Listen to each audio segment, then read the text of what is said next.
Hello class, and welcome back to EDUC 1300. In our last lesson, we discussed the concept of time management, and we discussed the need to complete purposeful actions while working to avoid those activities that move us away from our goals and dreams.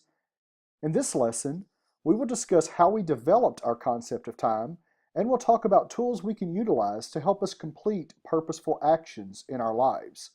So let's begin. As we begin this section, I'd like for each of you to take a look at each of these statements and see if these statements are true or false in regards to your beliefs about time. Hardly anyone in my family shows up on time for family gatherings. I often hear someone in my family talk about being late for work. In college, I have been late for classes or appointments. Do any of these statements sound familiar to you? If so, your culture may at least have played a small part in regards to your beliefs about time and time management. Additionally, we need to realize that cultures differ in their beliefs and attitudes about time. For example, Latino and Native American cultures often have a more relaxed or informal belief about time. However, mainstream North America, including many in higher education, often have a stricter or formal belief regarding time. Higher education professionals often view time as a valuable resource, much like money, that can be saved, budgeted, invested, spent, or even wasted.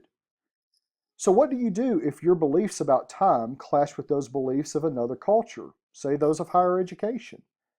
Since we've already defined success as staying on course to our desired outcomes and experiences, and we know that is accomplished by making wise choices, then I would suggest you adopt the culture of higher education's view about time.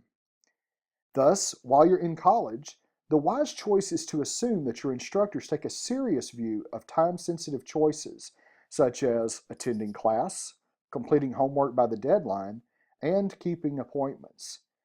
Therefore, for you to be successful in college, you'll need a leak-proof management system where you can record, organize, prioritize, and store all of your important actions. After all, your goal is to act as a creator and maximize the time you spend in quadrants 1 and 2, the quadrants where your actions are important because they are part of your desired goals or outcomes.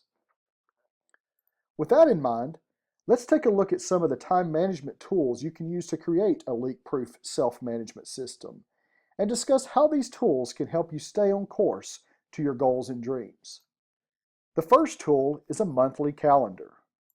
The monthly calendar is a chronological list of important actions that can only be done on a particular date or time. So, to use a monthly calendar, you schedule all of your Quadrant 1 and Quadrant 2 commitments, including appointments and assignments, to a corresponding date and time. As you schedule appointments on your calendar, remember you may have to say no to unscheduled, low-priority Quadrant 3 and Quadrant 4 activities to keep the commitments listed on your calendar. Another tool is a next actions list.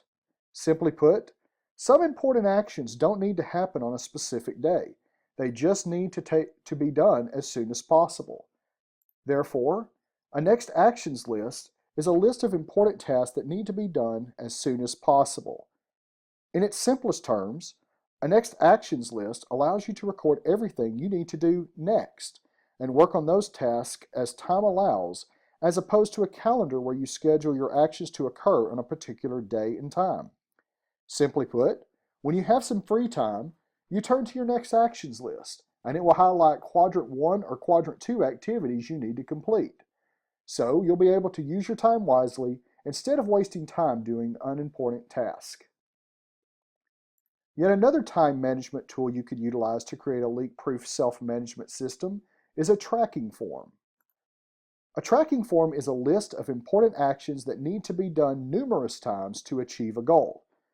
Tracking forms monitor your progress each day as you work towards your goal.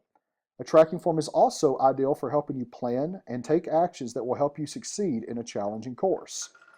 Suppose, for example, you decide to use a tracking form to help you gain a deep understanding of sociology and therefore earn an A in the course.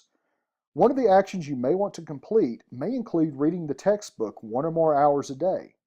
Or maybe you've decided you will rewrite your notes after each class meeting. Every time you complete those actions, you check the appropriate box on your tracking form, and at the end, you can see what you've done, or not done, to work towards your goal. As much as we'd like to be in control of all of the projects in our lives, sometimes we need to depend on others to complete a task. So that's when the waiting for list comes into play. A waiting for list defines the actions that you need other people to do before you can take action. However, that doesn't mean you should allow your project to stall while you wait on someone else. Just as you would set deadlines for your own personal goals, you do the same when you hand off a task to someone else. In other words, when you ask someone to complete a task, give them a deadline to meet. Mark down that deadline on your waiting for list. Glance over the list daily. When a certain time has passed and you've not received the expected action, give that person a nudge. This will dramatically reduce the number of times you get stuck waiting on someone else to take action on things important to you. Some goals take many actions to achieve, and there may be many parts you need to manage. That's when a project folder can be a useful time management tool. A project folder is a system used to organize a multi-step project. For example, when I teach this class in the classroom, I utilize a notebook filled with the various components I use to teach the class. In the notebook, I have each lesson divided by chapter and sections, and I have the various handouts that accompany a particular lesson in the same section as the lesson. I also have my roll sheets, test reviews, and other course components in the notebook. In other words, I have everything in the notebook that I would need to teach the class. In your role as a student, you may want to utilize a similar method. Let's say you are working on a major project for one of your classes. You may begin with the instructions from your teacher and put that in your project folder. Then, you may add any research you come across as you work on the project. You may add a rough outline or compile various pictures or examples you may use in the final project. In other words, you create a place to save all of the relevant materials for your project. So, as you work on the project, you can easily find each piece of information needed. I know that utilizing these tools may seem like a lot of unnecessary paperwork. Some of you may even think these statements or these systems are overkill. After all, I've heard students say, I don't need to write things down, I can keep it all in my head. However, let me offer this advice. If you're writing down your task, the process causes you to actively reflect and focus on your priorities. Therefore, each action goes through a second round of evaluation to truly determine if the action is important, urgent, or just another time waster. Also, when you write your actions down, you free your mind to think more creatively and boldly instead of remembering every little detail. If you don't believe me, let me offer some encouragement from other professionals. Lee Cockrell, the former vice president of Walt Disney World, stated, Successful people have some type of written self-management system. To stay on task, they write stuff down. Additionally, researchers at the University of Georgia found that students' self-management skills and attitudes are better predictors of grades in college than even the SAT test. So, although it may seem like overkill, utilizing some or all of these systems can help you become a better student and more successful in general. However, remember that scheduling purposeful actions is one thing. Actually doing them is another. Therefore, a discussion regarding self-management would be incomplete if we neglected the topic of self-discipline.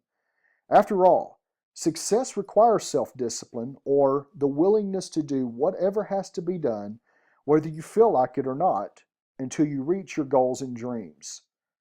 So as we discuss self-discipline, we need to look at 3 key ingredients necessary for self-discipline. The first ingredient is commitment. You've probably heard the saying, actions speak louder than words. In other words, our actions, or what we do, reveals whether we have the self-discipline to stay on course in the face of tempting alternatives. When we lack commitment, We often choose instant gratification over the rewards of persistent and purposeful actions. Therefore, a true sign of self-discipline is committing to your goals and dreams when other, more exciting options may be available. In addition to making commitments, we also need to maintain focus, which is self-discipline in our thoughts. An unfocused mind dashes from one distraction to another. However, a disciplined person keeps his or her eyes on the prize and constantly evaluates decision against his or her own goals and dreams. The final ingredient to self-discipline is persistence. If focus is self-discipline in thought, then persistence is self-discipline in action. Let me say that again. If focus is self-discipline in thought, then persistence is self-discipline in action. Failure is always certain if you quit. Therefore, it's important to keep going when the struggle gets tough. However, it's also important to point out that success is not guaranteed simply because you persist. If you keep doing the same thing wrong, are you truly persisting? Remember, the definition of insanity is doing the same thing over and over, but expecting different results. Persisting is one thing, but to truly succeed, you may have to change your approach. In addition to self-discipline, we must also consider the role self-confidence plays in self-management. Think about your current situation and answer these questions. First, in which life roles do you feel most confident? Secondly, in which roles do you experience self-doubt? Regardless of whether you feel confident in your current life roles, or even if you're experiencing self-doubt, you need to realize that ultimately, it matters not what others think of you. It only matters what you think about yourself and your own abilities. Therefore, when your inner critic is roaring like a lion, you need to look for ways to combat the way you feel about yourself. One way you can do that is to create a success identity. To do so, you'll need to learn to stack small victories on top of small victories. Simply put, self-confidence develops from a history of success. So when you succeed at a task, use that as motivation to move towards another task. After all, when we experience success in one area of our lives, our self-confidence begins to develop. Secondly, learn to celebrate your successes and talents. Sure, it's great when someone else notices our successes, but it's better when we can recognize success for ourselves. Simply put, we live in a complex world where even those closest to us may overlook our accomplishments. Therefore, to gain self-confidence, you may need to learn to be your own best cheerleader. So, when you reach milestones, celebrate them. Why? As humans, we seek to avoid pain whenever possible. So, when we know there is a reward, we often work harder to receive the payoff. So even when others fail to recognize your accomplishments, take time to relish in a job well done. That concludes the information for this section. See you next time.